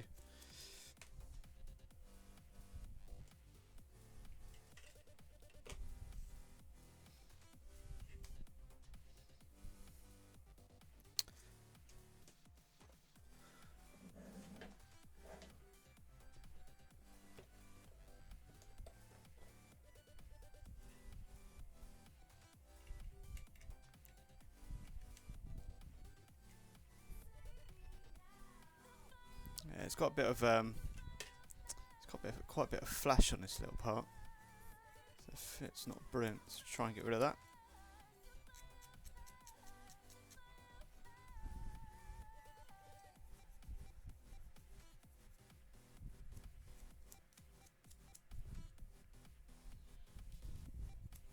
So at some point, my main aim for the stream as well is to do a 24-hour build. Haven't chosen particularly what model yet, and then those who watch and donate to the charity that I do the stream for can end up potentially winning that build that I did in that 24-hour period. So don't know when I'm going to do that yet. It's going to take a little bit more planning, kind of building the community first before I go ahead and do that. But I look forward to that. It should be good fun.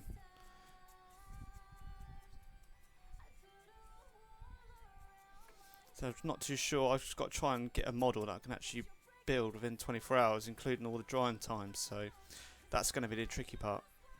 So I think weathering wise, going to stick to acrylics just because of the drying time. Oils just don't stand a chance of getting that done in 24 hours. So I imagine it'll probably be either 1/48th plain or 1/35th tank.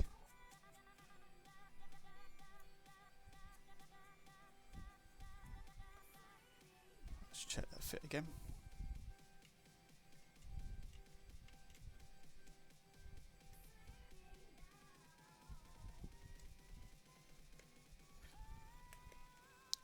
It's not a great fit, this one. This part. Not too bad. Right, let's glue that in place.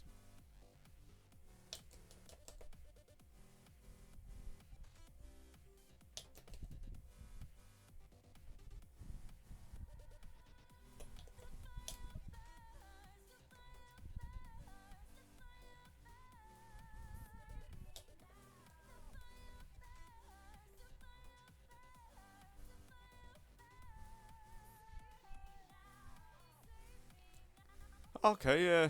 I mean, I went to I often buy loads of kits at shows, and this was basically next to nothing the price. I think I paid a tenner for it at a show.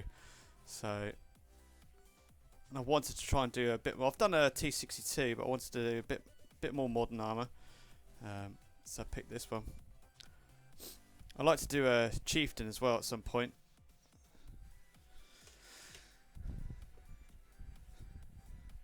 Again, I looked at the Tackham chieftains and they look pretty good.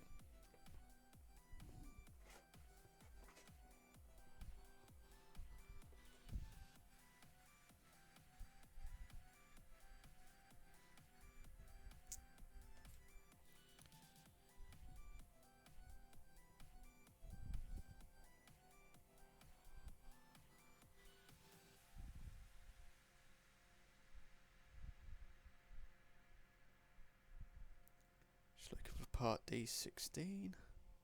Yeah, there it is.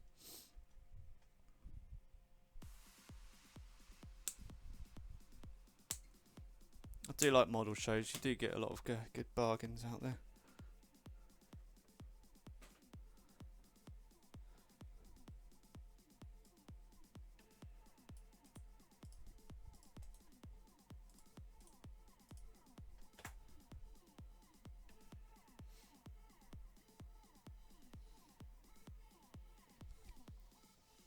I was taking a look at the T90 there. It's not a bad price. 24 to 25 pounds. That looks pretty good. Just looking at some of the photos. Got some nice detailing. Wow, that's pretty cool actually. Yeah, I do like that. Probably get some decent aftermarket stuff as well.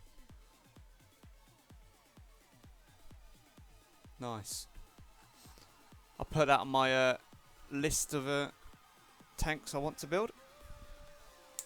I think my again the next tank I'll end up doing is one I bought at the show. I did review it earlier on in the stream.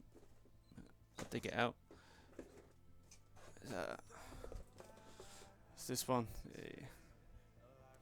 the Walker Bulldog. Oh yeah. Cheers, I am Absolute. I appreciate the follow. Really means a lot. Oh, okay. Well, that'd be definitely worth the build. Because it certainly doesn't hold the price tag of the main kit, so.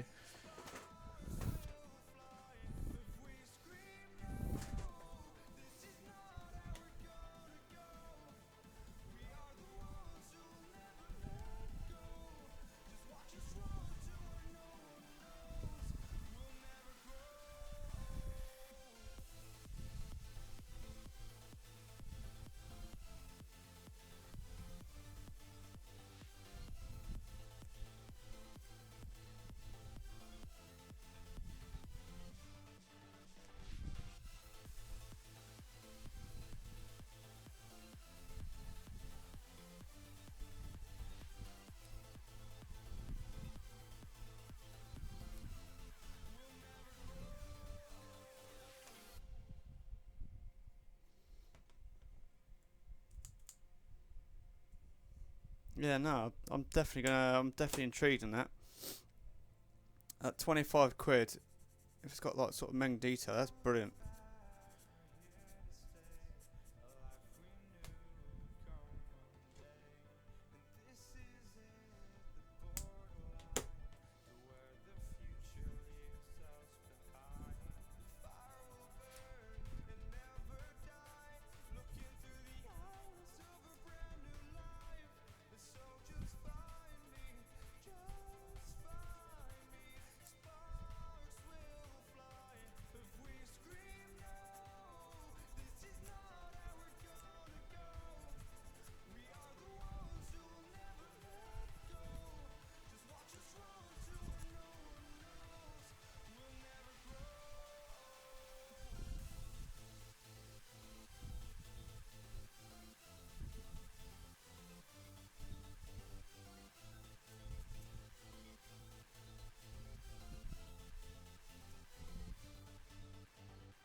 Yeah, it is indeed.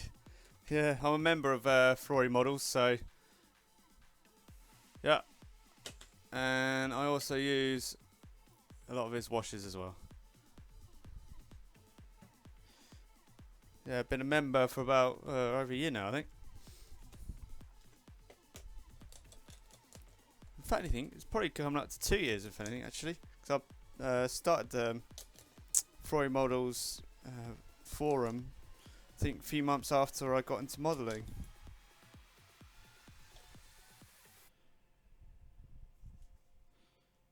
So you a member of Ferrari Models at all?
Yeah, I really do like the forum. It's a big library of great builds. The community is pretty good. Quite like a lot of the group builds and the SIGs. And he does some great videos as well. So, and for $2.99, I think it's yeah, I think I'm pretty sure it's $2.99 a month. It's pretty good. And you get a discount on a lot of his products as well. So, I don't plan on leaving anytime soon.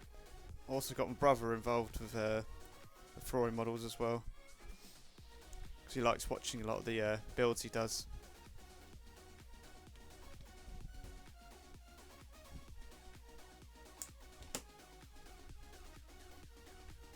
Because he does a lot of live streaming too on YouTube actually as well.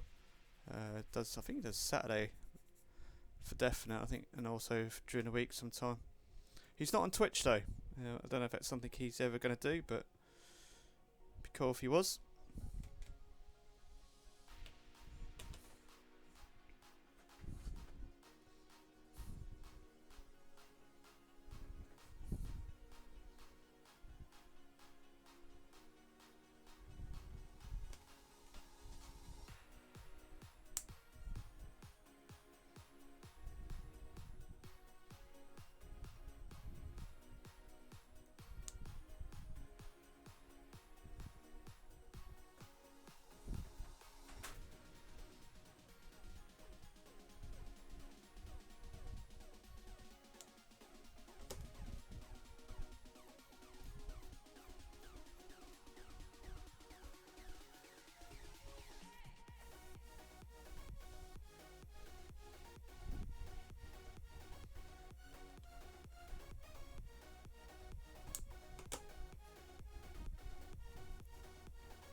Yeah, no worries. I'm probably going to finish stream at 9 o'clock, unfortunately.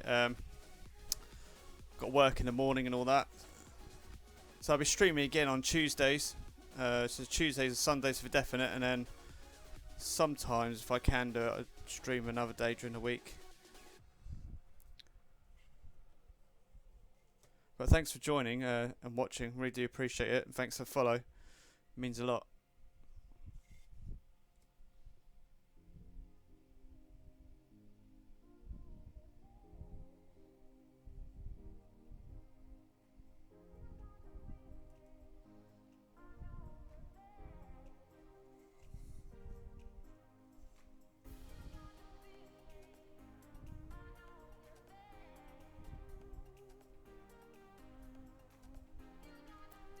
Yeah, see you later. Thanks for the viewing. Again, I really do appreciate it.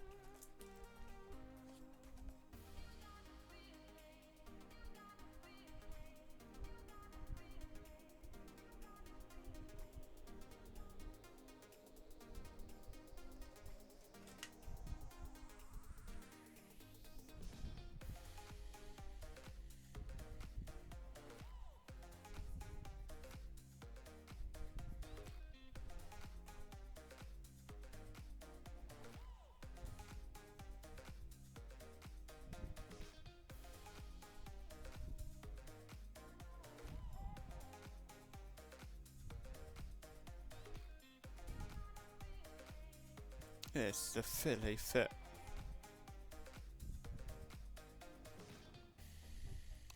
I'm just trying to avoid getting it pinged off somewhere and getting it lost in the carpet.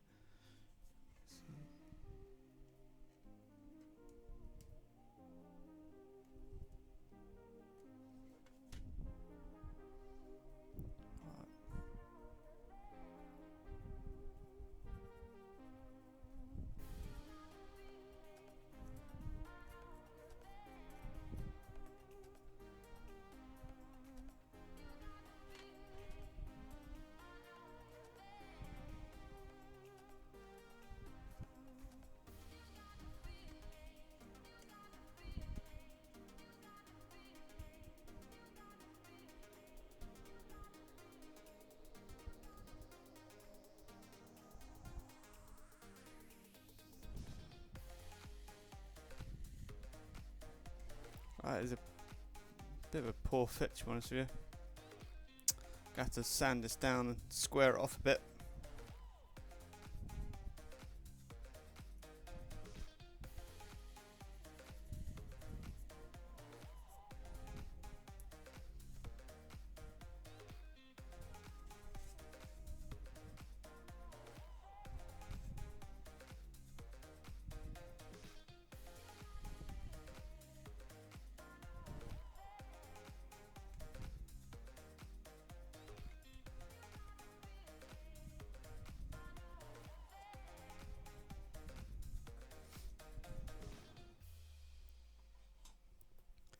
Just see if there's any flash in this hole. Just get rid of it.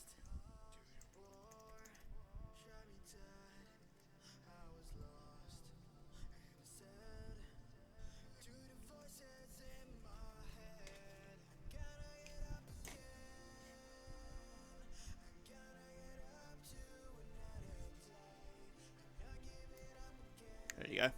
There was just a little bit of flash in this particular part, so it's fine. Let's clear that in.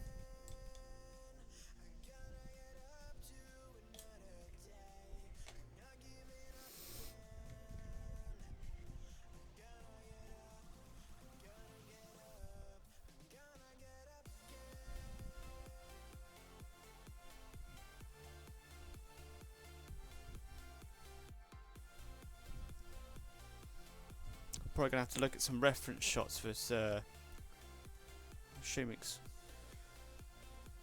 this particular part, just because the instructions aren't clear. They're not the greatest instructions I've come across.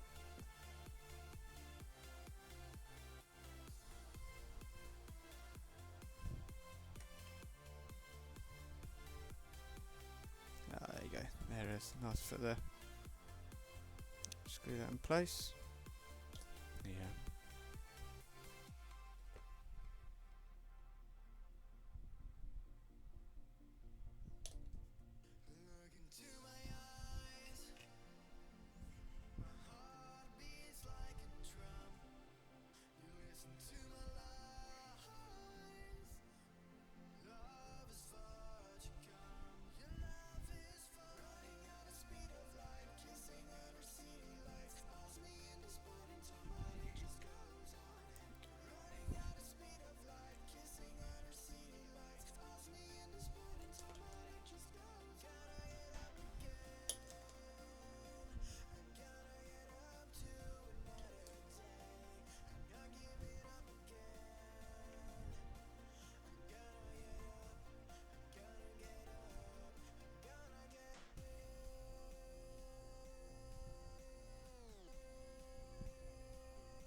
just we'll finish the other side quickly, see if we can, and then I'll probably end up finishing the stream there. I'll run through what I've done today, and then we'll call that an evening. But let's try and do the other side quickly.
Try and get some of this flash off.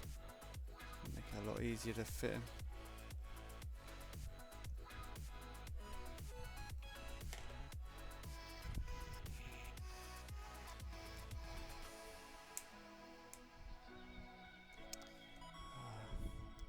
Just as tricky as the other side.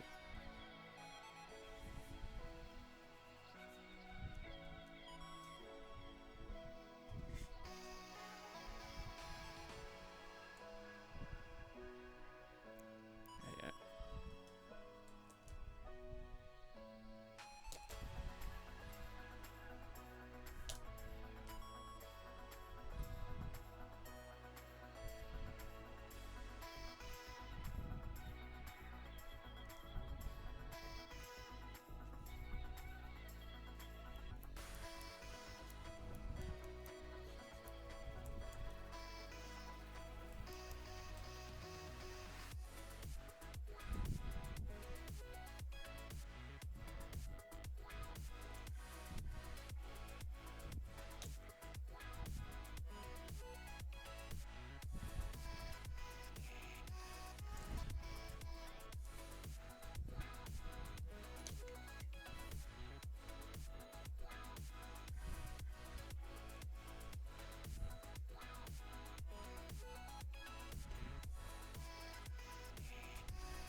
To help if I assemble that bit right around.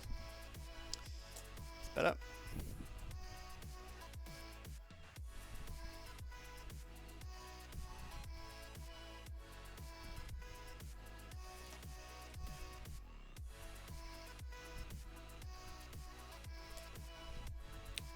Slide that up.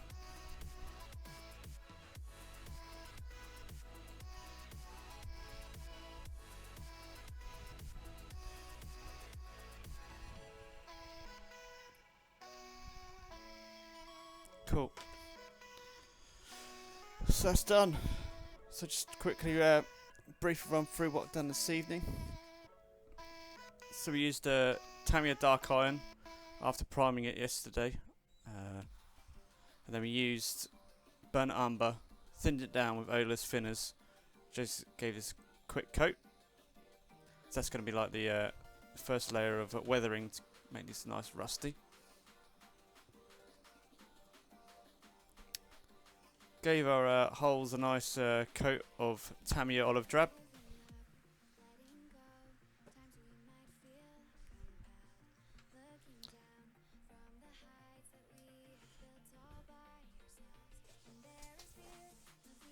And then got rid of the 2 seam lines on this turret, and also did a bit of filling.